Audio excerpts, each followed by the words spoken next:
اللهم صل وسلم وبارك على سيدنا محمد. ما تنسوش أهل غزة والسودان من دعواتكم، وما تنسوناش في اللايك والشير والاشتراك. معايا النهاردة أكلة قديمة، عجة أو قرص بيت زي ما احنا بنقول. ما شاء الله أكلة جميلة وتحفة. هنشوف معانا احنا هنعمل ايه. أنا حطيت الحلة على النار، حط شوية زيت، بعد كده هنزل ببصلاية كبيرة، حباية كبيرة، وهقلب البصل لحد ما يدبل ويطلع ريحته الجميلة. هقلبها واسيبها تدبل. بعد كده هنزل بكوباية عصير طماطم.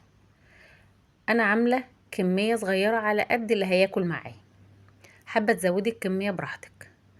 بهارات ملح فلفل كمون كزبرة، وهسيبها تتسبك. انا هنا نزلت بيجي 3 معالق صلصة، حابة تخلي الكمية كوبايتين عصير طماطم زي ما تحبي.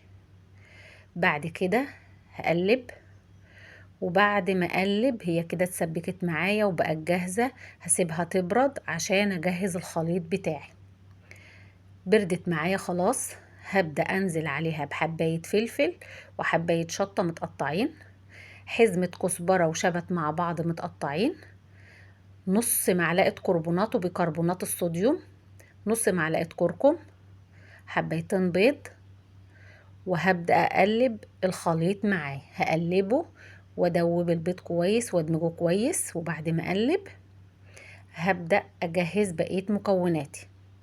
دي نص كوباية حليب، حابة تبدليها بمية براحتك. 3 معالق دقيق، وهقلب بالمضرب وهدمجهم كويس. وكده يعتبر الخليط بقى جاهز معايا. هجهز الصينية وهدهنها بنقطة زيت، وهمشي الفرشة فيها عشان افرد الزيت فيها. وبعد كده هبدأ اصب الخليط. انا اول ما اصب الخليط ويبقى جاهز معايا زي ما حضراتكم شايفين كده، ما تنسوناش في اللايك والشير والاشتراك.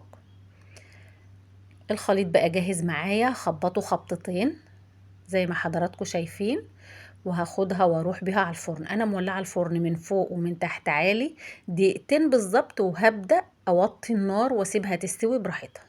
ان شاء الله استوت. طعم تحفة، شكلها كويس وجميل، واكلة هتعجبكم. ما تنسوناش في اللايك والشير والاشتراك.